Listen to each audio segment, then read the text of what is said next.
दुनिया में हम जैसे जी रहे हैं, मतलब एक वीडियो कॉल पर परिवार से बात करना या हजारों किलोमीटर दूर बैठे किसी को तुरंत एक तस्वीर भेज देना। हाँ, या फिर हाई डेफिनेशन में कोई फिल्म देखना। बिल्कुल, ये सब हमें बहुत ही सामान्य लगता है, लेकिन कभी सोचा है कि ये सब मुमकिन कैसे हुआ? इन सब के पीछे एक ही तकनीक है, और उस तकनीक की नींव एक भारतीय वैज्ञानिक ने रखी थी। नरिंदर सिंह कपानी। हाँ, उनका नाम था नरिंदर सिंह कपानी, और उनकी खोज थी फाइबर ऑप्टिक्स। बिल्कुल। और ये कहानी देखिए सिर्फ एक आविष्कार की नहीं है, ये इस बात की कहानी है कि कैसे एक इंसान की जिद और बस एक सवाल पूरी दुनिया की दिशा बदल सकता है। मतलब एक सवाल? हाँ, बस एक सवाल। इसके लिए हमें उस दौर में जाना होगा जब विज्ञान की दुनिया में एक बात, कह सकते हैं पत्थर की लकीर थी। अच्छा। कि रोशनी यानी प्रकाश हमेशा एक सीधी रेखा में चलता है, उसे मोड़ा नहीं जा सकता। कपानी की पूरी जिंदगी, उनका पूरा काम इसी एक असंभव को संभव बनाने में गुजर गया। तो आज हम इसी सफर को थोड़ा गहराई से समझेंगे। ये सिर्फ एक जीवनी नहीं होगी। नहीं, बिल्कुल नहीं। हम देखेंगे कि वो कौन सा सवाल था जिसने कपानी को बेचैन कर दिया। हम उस खोज के पीछे के विज्ञान को मतलब बहुत ही आसान भाषा में समझने की कोशिश करेंगे, जिसने फाइबर ऑप्टिक्स को जन्म दिया। और फिर हम बात करेंगे कि कैसे एक वैज्ञानिक अपनी लैब से निकलकर सिलिकॉन वैली का एक सफल उद्यमी बना और हमारी दुनिया पर अपनी एक अमिट छाप छोड़ गया। तो चलिए इस कहानी को खोलते हैं। कहानी शुरू होती है 31 अक्टूबर 1926 को भारत के पंजाब के मोगा शहर से नरिंदर सिंह कपानी का जन्म हुआ था जी। और ऐसा बताया जाता है कि बचपन से ही उन्हें चीजों के काम करने के तरीके में, खासकर प्रकाश के व्यवहार में बहुत ज्यादा दिलचस्पी थी। हाँ, वो बस ये नहीं जानना चाहते थे कि प्रकाश है, वो ये समझना चाहते थे कि उसकी सीमाएं क्या हैं, उसकी हद क्या है। सही। और यही जिज्ञासा उनके सफर का, कह सकते हैं, ईंधन बनी। उन्होंने भारत में भौतिकी यानी फिजिक्स की पढ़ाई की, लेकिन उनका मन कुछ बड़ा करना चाहता था। वो आगे की पढ़ाई के लिए लंदन के इंपीरियल कॉलेज चले गए। उस समय दुनिया तांबे के तारों के जरिए जानकारी भेज रही थी। टेलीफोन, टेलीग्राफ, सब कुछ तांबे के तारों पर ही निर्भर था। अच्छा। लेकिन इसकी एक सीमा थी। तार जितने लंबे होते, सिग्नल उतना ही कमजोर हो जाता था। जानकारी बहुत धीमी रफ्तार से चलती थी। तो एक तरह से दुनिया की जो संवाद करने की रफ्तार थी, वो तांबे की क्षमता पर आके रुक गई थी। बिल्कुल सही। और ठीक यहीं पर कपानी का वो सवाल आता है। लंदन में अपने प्रोफेसर हैरोल्ड हॉपकिंस के साथ काम करते हुए उन्होंने एक बहुत ही सीधा लेकिन उस समय के लिए क्रांतिकारी सवाल पूछा। क्या था वो सवाल? उन्होंने पूछा, क्या हम जानकारी भेजने के लिए तांबे के तार में दौड़ते इलेक्ट्रॉन्स की जगह कांच के पतले रेशों में दौड़ते हुए प्रकाश का इस्तेमाल कर सकते हैं? क्या हम प्रकाश को मोड़कर एक जगह से दूसरी जगह भेज सकते हैं? आज सुनने में तो ये सवाल बहुत सीधा लगता है, क्या हम रोशनी को मोड़ सकते हैं? लेकिन उस दौर में क्या ये सवाल पूछना भी एक तरह से बेवकूफ़ी माना जाता था? मतलब उनके प्रोफेसर्स ने इसे गंभीरता से लिया? ये एक बहुत अच्छा सवाल है। देखिए, बेवकूफ़ी तो नहीं, लेकिन बेहद अव्यवहारिक, मतलब इम्प्रैक्टिकल जरूर माना जाता था। अच्छा। उस समय के बड़े से बड़े भौतिक शास्त्री भी यही मानते थे कि अगर आप प्रकाश को मोड़ने की कोशिश करेंगे तो उसका 99% हिस्सा बर्बाद हो जाएगा, वो बिखर जाएगा। मतलब कोई फायदा नहीं होगा। कोई फायदा नहीं। तो कपानी का सवाल सिर्फ क्या हम कर सकते हैं नहीं था। उनका सवाल था, क्या हम इसे बिना ऊर्जा और जानकारी खोए कर सकते हैं? ये दूसरा हिस्सा ही असली चुनौती थी। पूछ रहा था, क्या हम इसे मोड़ सकते हैं? इस तरह के सवाल से एक स्थापित सिद्धांत को चुनौती देना आसान तो नहीं रहा होगा। बिल्कुल नहीं। उन्होंने शुरुआत कैसे की? लैब में उनका पहला कदम क्या था? उनका पहला कदम था प्रयोग। सिर्फ प्रयोग। उन्होंने कांच के बहुत पतले, मतलब इंसान के बाल से भी बारीक रेशे लिए और उन पर काम करना शुरू किया। अच्छा। और 1950 के दशक में सालों की मेहनत के बाद उन्होंने आखिरकार ये साबित कर दिखाया। उन्होंने दुनिया को दिखाया कि अगर कांच के रेशे बहुत शुद्ध हों, बहुत पतले हों, तो उनके जरिए प्रकाश को लंबी दूरी तक भेजा जा सकता है। यहां तक कि मोड़कर भी, बिना ज्यादा नुकसान के। और यही वो पल था जिसने सब कुछ बदल दिया। यहाँ से बात और भी दिलचस्प हो जाती है। उन्होंने ये कर कैसे दिखाया? इसके पीछे का विज्ञान क्या था? हम सुनते हैं टोटल इंटरनल रिफ्लेक्शन के बारे में। हाँ, पूर्ण आंतरिक परावर्तन। पर इसका असल में मतलब क्या है? इसे ऐसे सोचिए जैसे आप एक बेहद चिकनी शीशे की बनी सुरंग में एक लेजर पॉइंटर चमका रहे हैं। ठीक है। अगर आप सही एंगल से रोशनी मारें तो वो दीवार से टकराकर बाहर नहीं निकलेगी, बल्कि टकराकर सुरंग में और आगे बढ़ जाएगी। यही प्रक्रिया अरबों बार होती है और प्रकाश उस सुरंग के अंदर ही कैद होकर आगे बढ़ता रहता है। हाँ, चाहे सुरंग की कितनी भी मुड़ी क्यों ना हो, वो अपनी रफ्तार से आगे बढ़ता जाता है। कपानी ने इसी सिद्धांत का इस्तेमाल करके जानकारी को प्रकाश में कैद कर लिया।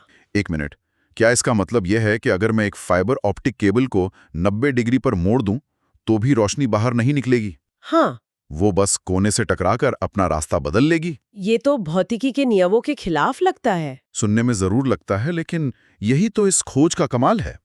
जब तक मोड़ बहुत ज्यादा तीखा ना हो, प्रकाश उस रेशे के अंदर ही बना रहता है, और इसी खोज को एक नाम देने की जरूरत थी। तो 1956 में एक वैज्ञानिक पत्रिका में अपने लेख में नरेंद्र सिंह कपानी ने पहली बार फाइबर ऑप्टिक्स शब्द का इस्तेमाल किया। तो ये सिर्फ एक खोज नहीं थी, उन्होंने एक पूरे नए विज्ञान को उसका नाम भी दिया। बिल्कुल। लेकिन ये तांबे के तारों से बेहतर क्यों था? मतलब रफ्तार तो एक बात है, लेकिन असली फर्क क्या था? देखिए, ये सिर्फ तांबे के तारों का एक बेहतर विकल्प नहीं था, ये एक पूरी तरह से अलग खेल था। अच्छा। तांबे के तार इलेक्ट्रॉन भेजते हैं जो धीमे होते हैं और एक दूसरे से टकराते हैं। इससे सिग्नल कमजोर होता है और बहुत सारा डेटा एक साथ नहीं जा सकता। कपानी ने जानकारी भेजने के लिए फोटोन यानी प्रकाश का इस्तेमाल किया। ये वैसा ही है जैसे बैलगाड़ी की जगह हवाई जहाज का आविष्कार करना। दोनों आपको एक जगह से दूसरी जगह ले जाते हैं, लेकिन पैमाने और रफ्तार का कोई मुकाबला ही नहीं है। सही बात है। यही वो असली क्रांति थी। एक फाइबर ऑप्टिक केबल में इतनी जानकारी भेजी जा सकती है जितनी तांबे के हजारों तारों में भी नहीं। इस खोज के बाद उन्हें फादर ऑफ फाइबर ऑप्टिक्स यानी फाइबर ऑप्टिक्स का जनक कहा जाने लगा। जी, और वो इस उपाधि के हकदार भी थे। उनके एकेडमिक योगदान का पैमाना भी बहुत बड़ा था। उन्होंने 100 से ज्यादा वैज्ञानिक शोध पत्र लिखे और फाइबर ऑप्टिक्स पर 4 किताबें भी प्रकाशित की। हाँ, और वो किताबें आज भी क्षेत्र में मील का पत्थर मानी जाती हैं। सही है। और अगर हम इसे बड़ी तस्वीर से जोड़कर देखें तो कपानी की कहानी यहाँ खत्म नहीं होती। असल में यहाँ से उनकी कहानी का दूसरा और शायद उतना ही महत्वपूर्ण अध्याय शुरू होता है। अच्छा। वो सिर्फ एक प्रयोगशाला में काम करने वाले वैज्ञानिक नहीं थे, वो एक दूरदर्शी थे जो अपनी खोज को दुनिया में लाना चाहते थे। यह दिलचस्प है कि वो एक एकेडमिक रास्ते पर बने रहने के बजाय अमेरिका की सिलिकॉन वैली चले गए। क्या ये उस समय के वैज्ञानिकों के लिए एक आम रास्ता था या ये भी उनकी अलग सोच को दिखाता है? ये बिल्कुल भी आम रास्ता नहीं था। उस दौर में ज्यादातर महान वैज्ञानिक विश्वविद्यालयों में ही रहते थे, लेकिन कपानी अलग थे। उन्हें पता था कि उनकी खोज में दुनिया की समस्याओं को सुलझाने की ताकत है, और उसके लिए उन्हें लैब से बाहर निकलना होगा। हाँ, और ऐसा करने के लिए उन्हें एक उद्यमी बनना होगा। वो अपनी खोज को सिर्फ किताबों तक सीमित नहीं रखना चाहते थे। तो उनका सिलिकॉन वैली का सफर कैसा रहा? वो सिलिकॉन वैली के शुरुआती अग्रदूतों में से एक थे। 1960 में उन्होंने अपनी पहली कंपनी ऑप्टिक्स टेक्नोलॉजी इंक शुरू की। अच्छा, 1960 में? जी, ये सिलिकॉन वैली की शुरुआती टेक कंपनियों में से एक थी जो अपनी लैब की खोज को बाजार में लाना चाहते थे।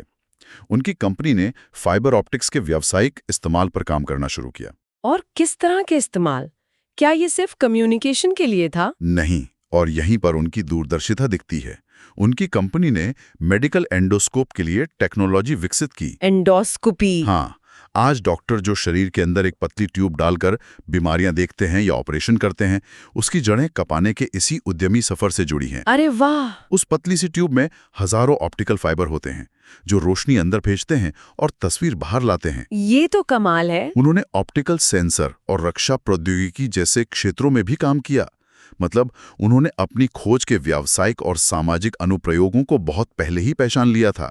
ये बात उन्हें अपने समय के कई दूसरे वैज्ञानिकों से अलग करती है। मतलब जिस इंसान ने हमें हाई स्पीड इंटरनेट की नींव दी, उसी ने डॉक्टरों को शरीर के अंदर देखने का एक सुरक्षित तरीका भी दिया।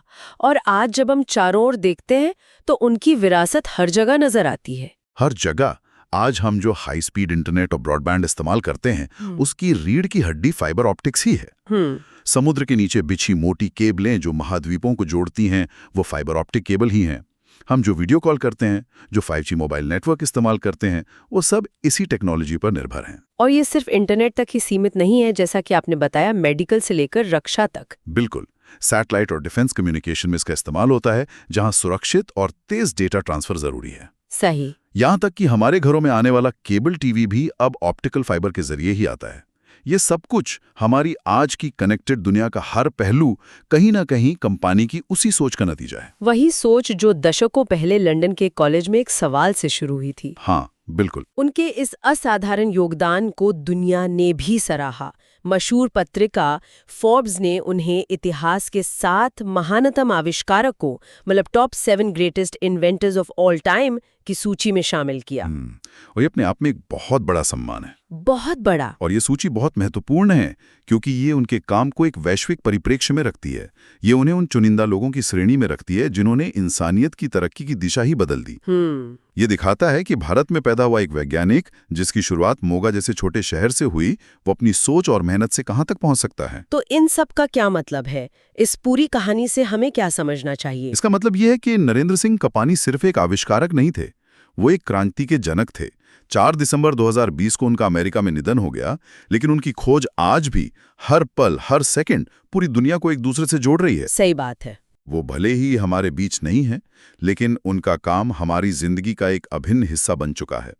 हम हर दिन उनकी विरासत का इस्तेमाल करते हैं, शायद ये जाने बिना कि इसके पीछे किसका दिमाग था। अगर आज हम और आप इस जानकारी को इंटरनेट के माध्यम से साझा कर पा रहे हैं, तो इसके पीछे कहीं ना कहीं नरेंद्र सिंह कपानी का सपना है। एक भारतीय जिसने रोशनी को दुनिया से जोड़ दिया। और इससे एक बहुत महत्वपूर्ण सवाल उठता है। बताइए।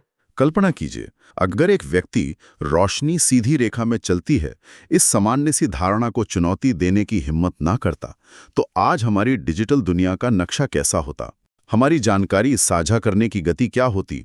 और शायद हम एक दूसरे से कितने अलग होते? अगर आपको ये कहानी पसंद आई तो लाइक, शेयर और सब्सक्राइब करें, क्योंकि साइंस सिर्फ किताबों में नहीं, हमारी जिंदगी में चल रही है।